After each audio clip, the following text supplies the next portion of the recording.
Hey everybody, it's Monday night reading. This is an event we do for our top three book workshop alums who have published their books after many days and nights and drafts. And so we celebrate them. Nonfiction authors, especially prescriptive nonfiction authors, do not get as many chances to read from their books as fiction authors do. And a few years ago, we thought that's silly, and we started doing Monday night readings ourselves. And it's become a rite of passage in our community and one of our favorite things that we do. I love to see how the community shows up and how we get new faces here. Tonight, we celebrate Vickie Lanthier, whose book High Agency Human came out last week. Hey, Vickie. I am here. Hi. I Oh my wonder goodness, Sherry. how many of these did you come to as a supporter and participant? I've lost count, Yeah. but a few, And, more than a few. and now here you are. Wait, sorry, wait. That was so beautiful when everybody just had their books up. Oh, Can you we're put gonna them do, up we'll again, do it. I please? promise we'll do it. I promise Okay, we'll do okay, it. Yeah. okay. I just before I want to give people one more chance to keep coming in. I want to also introduce Sade, who just talked. Sade Amherst. She's going to ask you to take a picture. Laura Stone. This is our wonderful team, and we are so excited. We love this night so much. Monday night reading is something that we do for throughout the year, except for in the summer. So if you'd like to know about other Monday night readings, please make sure you join my mailing list, AJ at ajharper.com, and you can find out about these free events. And we have a lot of other free events as well. So who has a high agency human book? Okay, great. I would like you to hold it up, and I'm actually going to have Sade give the instructions because I'll probably screw them up. Sade, why don't you tell people, look at that? Why Oh don't you my gosh, Tom Roberts, Susie, Brian. Oh my God, I'm being spoiled. Okay, I'm gonna take a photo of the screen and then I'm gonna turn it around. Ugh, stunning.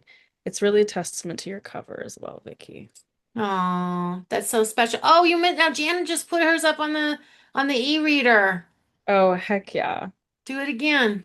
Oh no, we lost. There it is. Yay. Good. That's awesome. Oh, Peggy too. I love it. Look at Yeah. that. All the way in Australia. How do you feel, Vicky? It's got to come off mute. You're off mute for the rest of the night. I am off. I am here. I like honestly so grateful. I have to say that my adventure buddy, my travel advisor, my BFF, Carolyn, has signed in from Albania tonight. It is 1 o'clock in the morning there, and she purposely signed in for this. So thank you. Hi, Carolyn. We're happy that you're here. Okay, Vicky, we have to introduce you. And you know that I don't do that around here. Someone else does that. Laura, tell us about Vicky. Oh, Vicky, I hope you understood that I have been watching old live edits because you are not the kind of. Here we go, friends. Let me just tell you about Vicky. So, Vicky is very modest and terribly Canadian, which means she is not going to tell you all of the things about herself that I am going to tell you. But she is one of our most beloved top three alums, so brag I must. Master Corporal Vickie Lanthier is a former military free fall parachutist and signals operator. She had 25 years in Canada's Department of National Defence, which included not just force service, but also IT support both in the field and off, and had deployments in East Timor, Afghanistan, and Senegal. As a skydiver, she served on the world renowned Skyhawks, the Canadian Forces parachute team. She's the founder of Girl Gone Good, a values based initiative that provides hiking and recreation resources, and it supports local conservation efforts and mental health charities, including Wounded Warriors Canada. She served as a medical courier, ensuring those in need received life saving bone marrow and stem cells. She now has a Bachelor of Science in Nursing honors and specializes in managing adversity, notably serving special needs children and adults in the past year, and speaks on experiencing mass casualty events. She believes in living a big life, rolling with whatever adversity life throws your way. She's also living what she preaches. Through her radical reduction mindset, she's downsized her material life to enable her to live the adventures she craves, no matter what wrench falls in the works. She's recently returned from a 6-week stint in Albania, and in her words to me tonight, Portugal's next, and then maybe back to the Arctic. As the kids say, she's a baddie. High Agency Human is her second book, and I'll share ways to stay connected in the chat. AJ? Yay! Go, Vickie. You made it through without completely covering your face. Yes, I tried. I tried. As everyone knows, those are uncomfortable, but I love you, Laura. Okay, so everybody, Monday night reading. I see mostly familiar faces, but I see some fresh faces. So Monday night reading, what we do is Vickie's going to read a few excerpts from her book. In between, I'll ask her some questions. I need everybody to stick around until the end. At 10 minutes to the top of the hour, we are going to do something really special for Vickie. We started doing this last year, and we really got the hang of this. This does not cost you a dime, okay? It's just going to cost you a few minutes, and we're all going to work together to do something really great for Vickie. Okay, Vickie, you know what I'm going to ask you? Yes, For I whom, do. for whom did you write this wonderful book? So I wrote this for everyone who wants to live a big life, but can't seem to catch a break. Okay, You and want the best? what's the core message of your book? It is adversity isn't running the show, you are. And the promise is that by the end of the book, you'll realize that you're capable of controlling the narrative and creating a well-lived life, no matter what life throws your way. So, why did you want to write this book? I'm really curious to hear what you say now about this, because when you started in workshop, you had kind of a little different plan for it. But tell us a little bit about why this book. Great question. No, I am. Why this book? I don't think I knew I was writing this book until halfway through writing the book. Like it's it's 4 years in the making, but I started writing to begin with because I wrote a blog post years ago. I thought I was being brave and I shared my first mass casualty experience with the world. And I went to bed and I thought it was nothing and I thought I'd take it down the next day. And it wasn't nothing and it resonated with a lot of people. And it talked about hardship and my thoughts on different events. And it was the first time that I thought maybe I have something to share. Maybe I have something to write about. I love that. I don't think I actually knew that little bit. Yeah.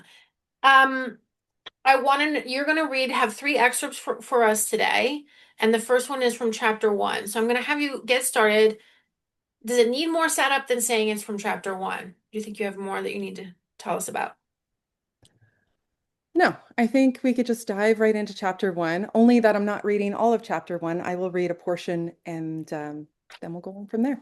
Okay, before we do that, my regulars, you know what to do. Those of you who are not, who are new to Monday Night Reading, watch the chat. We like to give positive feedback to our authors.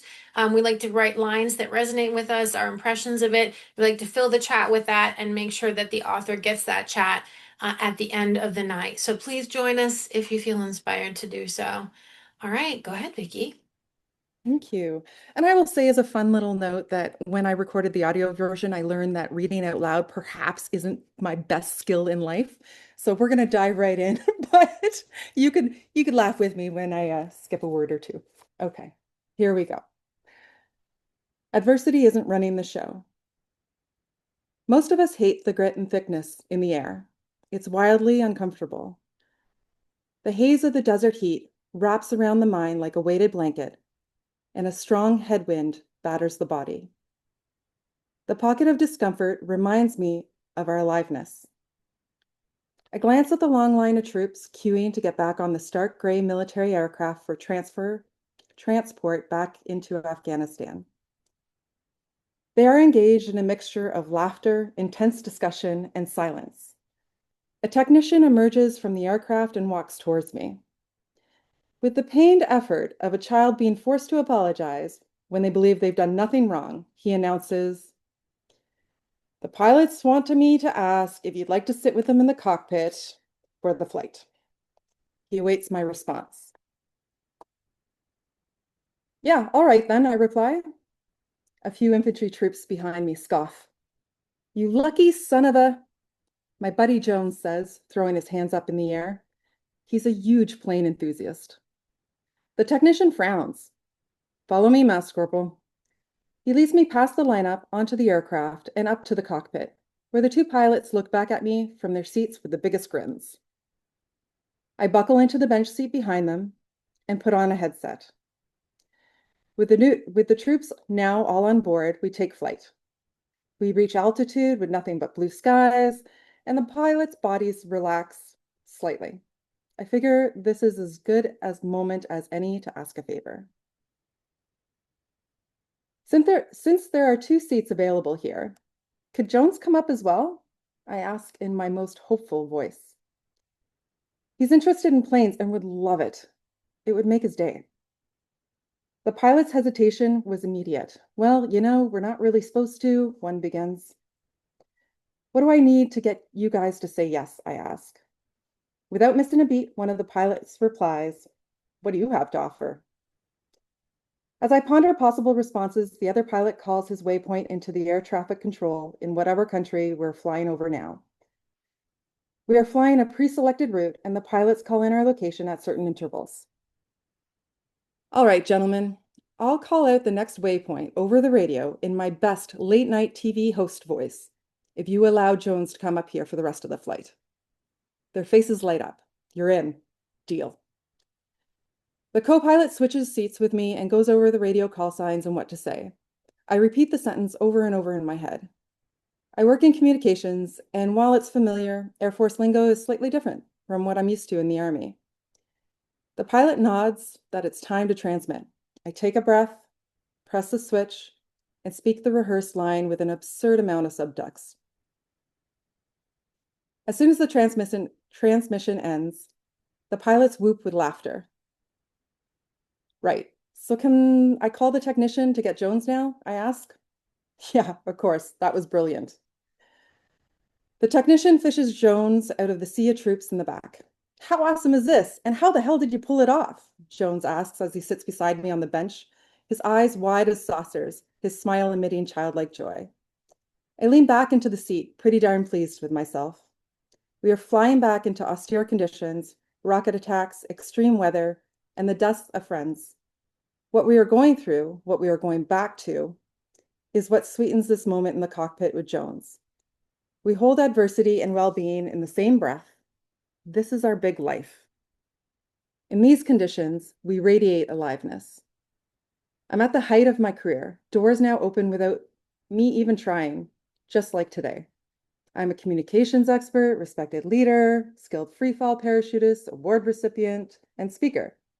And I have multiple deployment experiences.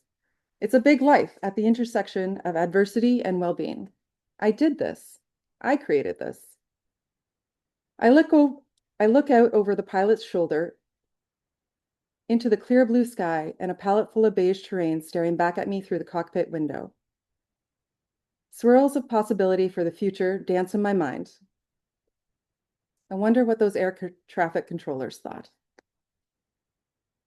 My eyes slowly open to the clear blue skies, but not from the cockpit of a plane. And oh dear God, what is that smell? It's the same offending odor you pick up by walking by a teenager's room when they keep the doors shut too often and they swear they showered but didn't. Except I'm not a teenager and this isn't a room. The stench fogs the car windows. I need to stop passing out in parking lots. I look down at my cheap Walmart watch and 5:16 a.m. blinks back. Do I need to go to work or to school today? Both? Definitely both. But more importantly, what's due today? I can't remember. Where's that agenda? I start rifling through the old Army duffel in the back seat. It's been years since the flight into Afghanistan. While adversity is still ever present, while adversity is still ever present, as I try to make it through nursing school and life after the military, well-being has dropped off my radar. This is no longer a big life. My aliveness has dimmed into a distant foreign memory. One sock, two sock, there it is, deodorant. First win of the day. Glancing out of the parking lot, I make sure no one is around before I quickly change. The paper agenda sits on the front seat, silently mocking my efforts to endure with its many highlights, underlines, and circled words. A calm sense of overwhelm threatens my ability, a sense of overwhelm threatens my ability to remain calm. Sad how there's no line items for me in the agenda. Shit, shit, shit. I forgot to submit my timesheet for work yesterday, and there's an essay due today that I haven't even started yet. It's fine. I'm fine. Everything's fine. My cell phone beeps with a new email. No, thank you. I throw it on the passenger seat and start the car. If I hustle, I can sneak into the gym showers at work. They'll be clean and empty at this hour. Last night was the second night I've spent in my car. I'm not homeless, just exhausted. Making the drive back to my little apartment 40 minutes from the city isn't always the safest option after a 14 or 16-hour day. I'm pretty sure there's work clothes in this rest bucket somewhere. I could clock in a few hours at work, race to class, call the bank on my break, jump back to work, then return to school and stay until 10 p.m. A third night in the car is a distinct possibility. I did this. I created this. I glance down at my phone and it reveals the screensaver, a photograph of me and Jones in the cockpit. It's a sobering reminder that even in the thick of it, adversity and well-being can coexist. Hell, hard moments can even lead to greater hard moments can even lead to greater well-being and opportunity. I'm just going to skip ahead to other part of chapter 1. Vickie, everyone says you're doing amazing. Oh. Keep it going. Thanks. It is not the radio voice I had in the aircraft. Here we go. Adversity isn't running the show. You are. It's not the partner, the job, or world events. It's not the million little cuts riddled in our lives. It's us. We're running the show. Life is hard. We're all doing our best, and it is still hard.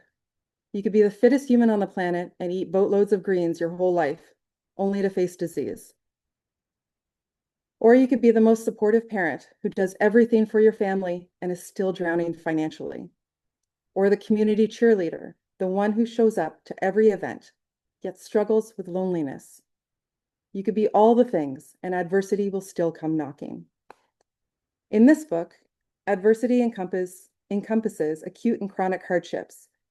We might use words like struggle, challenge, overwhelm, or even trauma and crisis to describe it. Adversity can include financial setbacks, health challenges, natural disasters, or man-made hardships, and the death of loved ones. Sometimes we can't catch a break, or it seems like we've been cursed with a string of bad luck.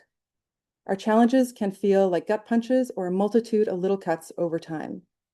We let them fester and weigh down our lives to our detriment, though. When we take control, we choose which sliding door to walk through. We create an opportunity to thrive. Some of us pretend that everything is fine by keeping up appearances and doubling down on our efforts to maintain status quo. Others freeze up like fainting goats. Or if you're like me and too proud to admit when you're in over your head, you deploy gum and duct tape everywhere and just pray that it'll hold a little longer. Adverse events are part and parcel with living a big life, and we need to learn to live with and move through them. Adversity rules our lives when we can't see past it, when we passively allow life to happen to us. It is easy to unconsciously submit to adversity's chaotic tempo and truck along to the jerky cadence it sets for us.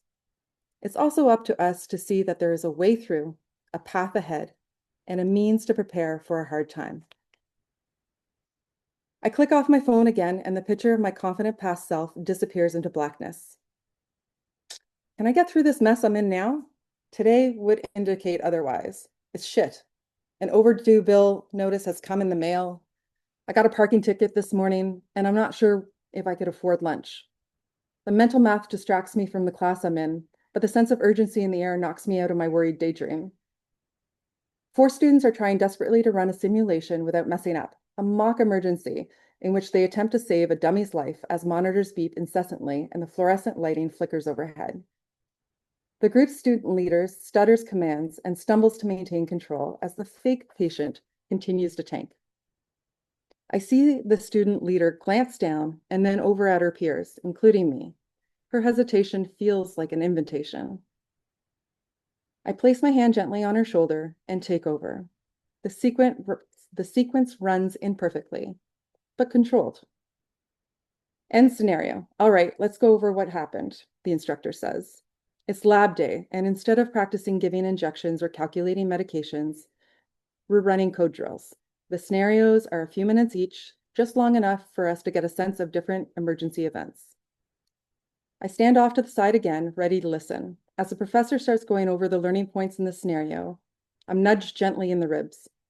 Matt, a friend and fellow student, leans in and whispers, "This is the first time I've seen you smile the whole damn program." He's right. It's the first time I felt good in ages. I run my hand over the scar on my chin, a remnant of a tank accident. Once prominent, it is now faded, much like the lessons it originally provided. Why on earth am I sleeping in my car, wearing myself out, and struggling with finances? I don't need to be here.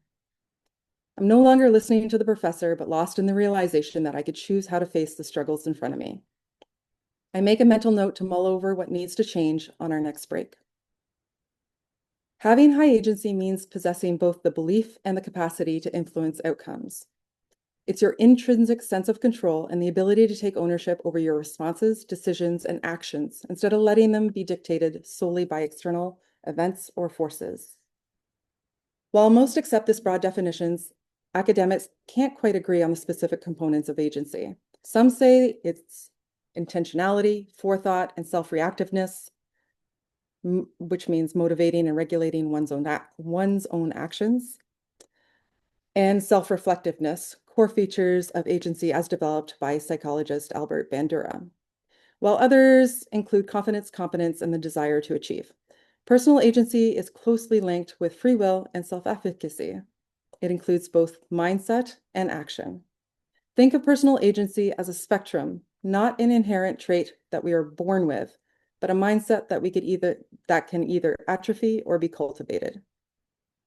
A low agency mindset tends to be reactive and less questioning. A high agency person tends to be active, resourceful, and biased towards action. They find or create ways to achieve goals.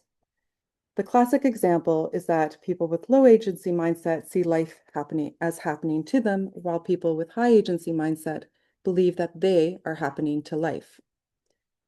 There could be areas or seasons in your life when you operate in lower or higher agency. In Afghanistan, I was happening to life and thriving. No matter what was thrown our way, I felt capable and control of my own outcomes. Experiences became stepping stones to reach the next goal. At university, life happened to me. I was a passive participant who allowed adversity to run the show. In Afghanistan, I exercised high agency. In university, low agency. Thankfully, as you will discover, the spectrum of low to high agency can be influenced. We'll move forward with the understanding that high agency is a state where you feel a sense of control over and in life while actively and effectively participating in your own outcomes. The characteristics of high agency humans combine powerfully to help them navigate the hardships that adversity brings. The questions I'm asked most often are, how did you pivot so fast? How can you afford so many vacations? How do you have so much free time? And how are you always ready for nearly anything? This book is a response to those questions, a collection of what I've experienced, put into practice, and continue to learn along the way. That said, you don't have to implement every thought and framework in this book to benefit. By the time you read the final page, you will realize that you could live well no matter what adversity comes your way. Operating in a high agency state, you can manage what is in front of you and prepare for the next challenge. It's your mindset that determines your next step, and that step that carves out your path. Remember, adversity isn't running the show, you are. Oh, that's so good. I can't wait for you to read this chat. First of all, it's just like just a constant up and down. And also, it's a lot about your writing. It's a lot about the prose. how beautiful it is, how well written it is. I saw the word crisp. I saw a whole bunch of beautiful adjectives. This is about you as a writer. I mean, we're used to ideas in this space and trying to get these ideas across in a clear way. We're used to making sure people can do things. But we also care about prose, and look at that. That's a lot of compliments about the quality of your writing. How does that make you feel? Relieved, happy, grateful, um, and also like grateful for this community, like the writing community and you guys here. I don't think I would have known how to write if I didn't stay here as long as I've stayed here writing this book. I was going to ask you, what do you mean by high agency human, as you know, and then you answered it in the chapter. So, in fact, you did it so deftly, and the way everybody was riveted by the stories. It was very clear the contrast between the high agency narrative and the low agency narrative, and then you brought it all home at the end where you showed us those examples again, gorgeous, tight, beautiful, very, very clear. Um, I want you to just think back, since you already answered that question with your writing. I want you to just think back to trying to complete chapter one and and just think about that and think about what you just read and what do you want to say about that process of getting that right? You know, originally when we were writing the book, I said if I knew what went into writing a book, I don't think I ever would have started. Between the book production and the cost and the effort and learning to write, I don't think I would have started. And now that the book's out in the world and we're having open discussions about it, I am so thankful that I did. Yeah, it was worth it. Yeah, All, 100%. all the Yeah. drafts, all the Yeah. turn, all the The mid about turns, U-turns. Yeah. yeah. The three full manuscript drafts, the incredible amount of red ink from every editor that looked at it. Yeah. It's worth it though, right? It is, it is. That was smooth. That was smooth. Yeah. And that's hard won. And a lot of all of you here who are in workshop know how hard that is to get that to be so smooth. Okay, so I want to get to my other questions. I think you shared in that chapter, but is there, for those who haven't read the book yet, what are some of the adverse moments or periods of time or experiences you've had that you've been able to overcome using the methodology that you share, the strategies you share in the book? So I wrote down some of the more practical ones when I was like thinking about this ahead of time. And one is, so in the book, I at some point, I don't even think we're going to get there today, but I talk about four specific buffers, like building buffers ahead of time so that you have them to lean on during hard times. So it's like secure your finances, strengthen your health, prepare emergency plans and paperwork. And the fourth one is practice useful skills. And I can't tell you, like I've always carried too much when I hike. My car is filled with emergency kits. My home has probably 10 emergency kits in it. That's an exaggeration, but probably a good three. And over the years, I think I've used almost everything in those kits. So that has saved me, whether it's hiking and I broke a shoelace, or I'm out traveling and I get an infection and I need antibiotics, or something breaks and I need duct tape. And that is one way that is definitely saved me. Everybody, I want to, I know a bunch of you held up the book. I do want to just say, if you don't have the book yet, we'd love for you to go into the chat and we'd love for you to, we've got links in the chat. Throughout this time, we've put links in the chat. We'll add them again. We'd love for you to pick up a copy of High Agency Human. If you have purchased the book, or as Tom and I think Susie has two, Tom has three. I know there are multiples. But it would be a great help if y'all know someone else who might need high agency human, especially after what you just heard. Maybe you want to pick up another copy today and support Vickie. We would really appreciate that. And if you do, please put it in the chat. We would love to thank you, our team, and we'll thank Vickie for you, or thank you on behalf of Vickie. So please put that in the chat. Um, I want to just share a personal thing. So I said in my video tribute to you on launch day, how much this book has impacted me. So you just talked about kits and things like that for, I don't know, you lose something, something breaks, some injury.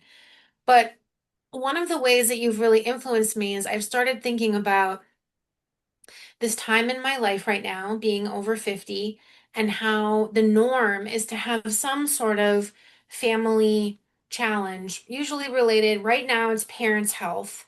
And I just was staring down my parents, my in-laws, other people that are close to me, and thinking, I'm not really ready for that. And since I'm Gen X, I'm gonna just white knuckle that. I'm just gonna hang on, and I'm not gonna ask for help, and that's not gonna work for me. So one thing that you influenced me is my wife and I are currently building, with the help of a counselor, kind of like an emergency plan for when one of the parents becomes so either very, very ill that we have to stop what we're doing, or passes away, which is going to be pretty real for me real here soon. And I don't want to white knuckle it. I know MH is going, yes, this is what she wants. Yes. But to make a specific, like, this is how everybody would what's the code word? Go. And then everybody knows their role in that situation when you can't think straight. And anyway, I just wanted to share that I think it's going to be a big, powerful thing in my family. I love that you brought this up so much. So, for anyone that's bought the book recently or buys it tonight, please send me an email. We'll put it in the chat at some point, or just go to highagencyhuman.com and you'll find my email. And I will give you the PDF of the checklist of this entire book, and that PDF checklist of all the things to do, including your kits, including your plans and paperwork, your no comms plan with your family, your advanced care directives. It's the checklist that we should all have in place so that hard times are always going to suck anyways. So let's not make them harder. Let's have these things ready. Um, just email me and I'll send you that PDF. I am taking the whole year and putting this book back into play into my own life, and sharing that with everyone. So Tell us that's about worth the museum. Tell everybody about that. You're living the book this year. Tell us more Mhm. what that entails. So I finished the book. You know how we write the book we need? Yes, A everyone lot of does that, time. by the way. Whenever I meet anybody, Vickie, coming into workshop or retreat, and they tell me what the book is, I say, "Oh, interesting." And then I think, "Oh, this is the thing that they also sort of need to work on," because that's how it always is. So go ahead. Yeah. Yeah, exactly. So the book and the concepts in the book, I know they like I've had them in my life at different aspects of like different seasons of my life, but I have never intentionally, purposely implemented everything in the book that I know I would benefit from in one go. So I thought, this is the year. I've got a PDF. It shows all the concepts. It has all the paperwork. It has all the checklists. And I am going to spend this whole year mastering the mundane. And I'm going to build my buffers. And I'm going to get my plans and paperwork in place. And I'm going to, it's kind of like, being an adult 101 of all these things and sharing that with everyone so that they could see the difference of being proactive in life and to share when things happen, which they already have this year, how I've used those concepts to help me get through those moments. I love that. And that's such a also and I love that you're doing it, and you're an example. I also love that you're doing that and sharing it as a marketing tool so that people are aware of the book all year long. Why don't you set up the next excerpt for us, Vickie? So I think, listen, the gateway into this book to get anyone excited about it is when we talk about money and the change that could, implementing some things could make to your bank account and maybe your emergency savings. That seems to get everyone's attention. Um, But one way that we do it, and the other authors in this group will also know, is through radical reduction. And I want to talk about chapter 2 about radical reduction and how I've implemented it in my own life after experiencing a job loss, and just show the community one aspect of the book that works. Okay. Chapter 2 is pull the emergency brake. One minute it was blue skies and sunshine. The next, an imposing cloud appeared over the mountain a half-mile away, and it's covered jagged gray peaks and impressive glaciers, and covered, sorry, its impressive gray peaks and glaciers in darkness. My friend Marlena and I were hiking the Iceline Trail in Yoho National Park in the Canadian Rockies, a trail filled with glaciers, bright turquoise lakes, and incredible views of the valley below. We had broken free of the tree line and hiked past some scree when the cloud emerged. Hikers on the trail below us turned back, but we opted to stay after checking the weather on our satellite map. It was just a blip in the day. So we put on our Gore-Tex gear, huddled under the emergency blanket, and broke out some snacks. Perfectly safe and happy, we watched Mother Nature's show in awe. The sky pitched hail for perhaps a minute or two, while the sun lit the other side of the valley in front of us, turning its bright greens and lush waterfalls radiant. As we leaned against the cold, harsh rocks, I felt at peace. Once the weather passed, we continued on what turned out to be one of my favorite trails and hikes to date. Have you ever been to the mountains? If so, do you remember the first time you hiked up to a high point and looked around at the landscape? It is breathtaking in the true sense of the word. Because I live in Ontario, it is normal for my friends and family to vacation in the Canadian Rockies. Nearly everyone, including me, comes home immediately to profess out loud that they are now a mountain person. Mountains have a way of making us feel humbled, connected, and aligned. Once back home amidst the chaos, we feel driven to figure out how we can make the move west and forever keep that high of being amongst the giants. Some do move, while the rest of us keep dreaming about it. What is it about the mountains that obsesses us so completely that we can't see past them? With the array of experiences that come with military deployments, one would think that soldiers would be insane to say that they want to go back. Yet that's exactly how many of them feel. Veterans are often released only to bounce right back to an overseas contract. What is it about deployments that have soldiers and veterans running back like horses to a barn fire? One aspect of serving on military deployments is the same as being in the mountains. In both instances, our scope of concern is narrowed to our immediate needs and situation. This reduction is accompanied by a sense of agency and freedom. Hiking in the mountains requires that we focus on navigation and our physical state and surroundings. We check in on fellow hikers and watch for potential threats like wildlife, weather, and terrain. We're in the now and little else matters. The weight of the world has lifted. It can be the same on military deployments, which require operational awareness and taking care of our physical state and mental well-being. We check in on our teammates and watch for potential threats like others, weather, and terrain. We're in the now and little else matters. The weight of the world has lifted.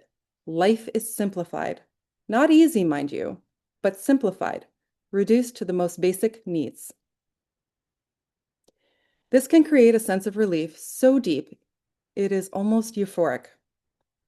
No fights with the in-laws or constant pings from work, no emails to check, little to no cell reception.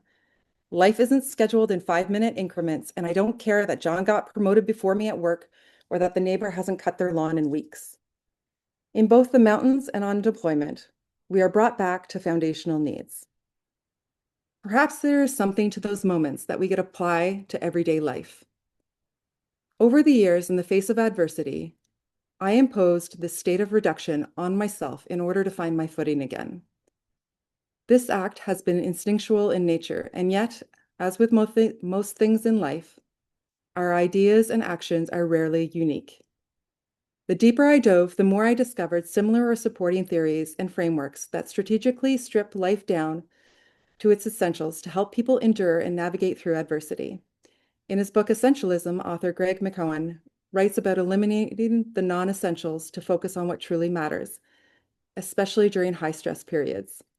Resilience researcher Anne Maston highlights our need to know our limits, our need to know our limits, and pull back to the basics to survive prolonged adversity.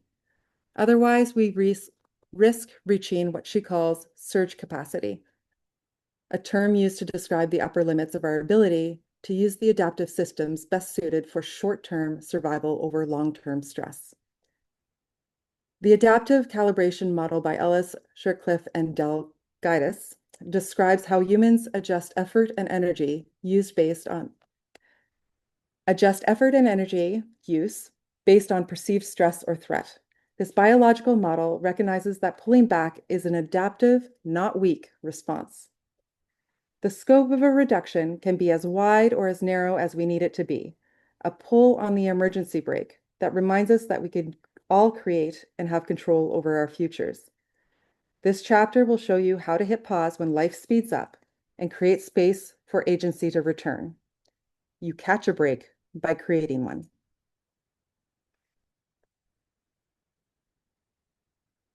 While I was writing this book, my neighbor's 10-year-old spent the day at my place to focus on her art. We spent hours sketching, and partway through, I changed the style of the lion that I was working on. "I'm not following the rules," I said to her as I adjusted the lion's mane. Without skipping a beat or looking up, she said, "Who says there are any rules?" I nodded and carried on. The kid reminded me that sometimes we restrict ourselves without realizing it. Adversity often imposes the same threat. Forgetting that we can run the show, we constrain ourselves with false rules. I'm going to skip ahead to chapter 6, where I talk about buffers, and it continues on this strategy. When my healthy six-figure corporate contract was unexpectedly cut in 2023, I was a homeowner with $80K in commercial debt, no emergency savings, and suddenly, no earnings. The first thing I needed to do was buy myself some time to make longer-term moves, so I signed up to dog sit for the month, making an average $600 to $800 per week. I was at home figuring out what to do next, so it made sense to earn extra money while doing so. That was an easy $3,000 per month to add to my financial buffer and made me wonder why I wasn't doing something like this once a year or so just to get ahead for a rainy day. While dog sitting, I sold household items that I rarely used or were no longer in use, including an extra couch, workout equipment, home decor, and tools. This brought in another $2,600. I sent clothes to consignment shops and made another $325. Then I used existing skills to create a website for a friend at the ridiculously low price of $600. That brought me to a grand total of $6,525 for the month. The narrative you tell yourself and others makes or breaks this experience. I refused to feel embarrassed about boosting my finances by any means necessary. The reality is, these were smart, responsible moves that brought me much needed time and space to make bigger decisions. Some ways to save extra money include committing to homemade meals, canceling subscriptions and memberships, renegotiating bills, shopping around for better insurance rates, challenging yourself to a no-spend month, carpooling to work or events, switching to no-fee banking and credit cards, trading skills with neighbors and friends, and having your social gatherings at home or outdoors in nature, my personal favorite. I ended up saving another $400 a month simply by canceling and pausing subscriptions and memberships. During this time, following experts on social media and listening to their podcasts helped me increase my financial literacy and maintain motivation. Next up was checking organizations and associations I was a member of for all available discounts and rates. For you, this might include university alumni associations, trade unions, workplace unions, veterans groups, community groups, etc.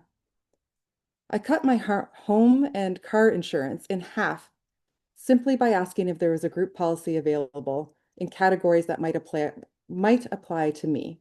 Example, veterans, nurses, or entrepreneurs. This gained me another $630 in savings. Speaking of insurance, double check your policies. Speaking of insurance, double check that your policies still fit your lifestyle and goals. After 20 plus years, I canceled my life insurance. I'm not saying this is the right move for everyone or that I'll never have life insurance again, but it is the right move for me for now, since I have no dependents. Instead, I picked up disability insurance and am considering critical illness insurance. You must decide what's best for you. If you have dependents, you might want life insurance. If you're an employee, you may not need disability insurance. It's worth noting that insurance isn't always the solution you hope it'll be. Major events like the 2024 California wildfires can overwhelm insurance companies and potentially result in underpaid or delayed claims. If all your capital is tied up in your home and related physical assets, it can be hard to survive in short term as you recover from the loss. Instead, consider speaking to a financial expert, creating a robust long-term plan, and diversifying your assets. The month I lost my six-figure job, I earned a total of $6,525 and saved over $1,000. I should have used my time in the high-paying job to create a financial buffer, and I could have done all these things earlier to accomplish that. But quickly reacting in this way was the second best case scenario. The world is chaotic at the best of times. Create and diversify your financial buffer so when the next hurdle comes, you have options and the ability to weather it.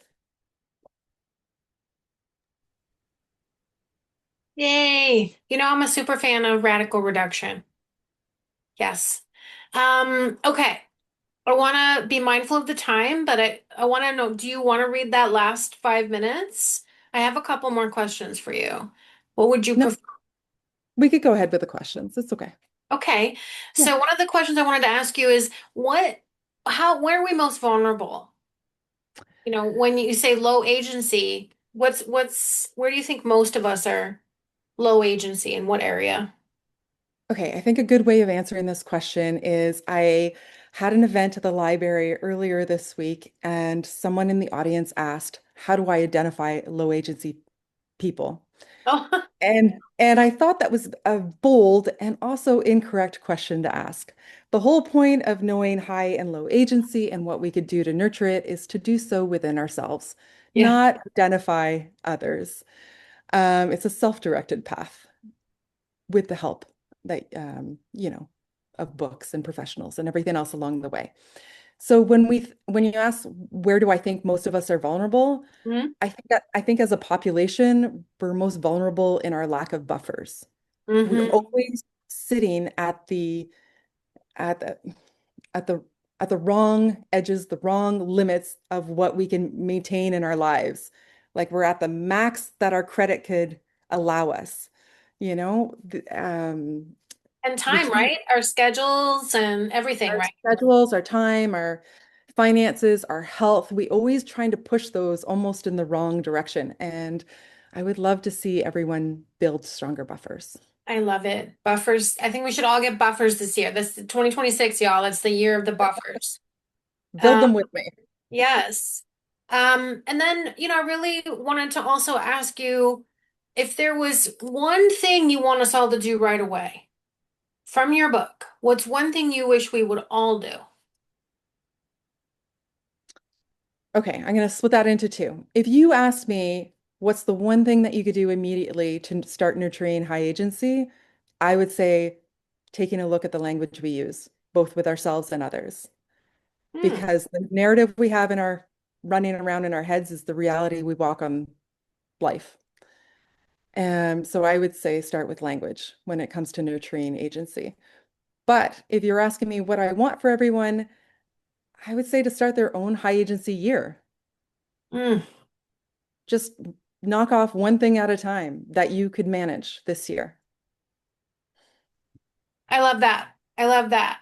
Um, I wish you had a place where people could, talk about that and work together on that little club or group. Are you working on something like that? I will now. Okay. Thanks. That sounds really fun. Yeah, Okay, so everybody stick around. Remember, we're going to do something for Vicky. So I've got two questions I always ask. What's been surprising about your author journey, Vicky? What's been surprising is how much needs to go into a book to create a book. That's been surprising on all levels of life. But the surprising thing that warms my heart is it really unveiled how much community I have and have nurtured over the years. And I don't think I realized how strong that is and how much it's needed. Oh, that's so lovely. And the big question, what's the change you want to see in the world through this book? I would like to see folks hold such high agency that life isn't happening to them, but they are happening to life.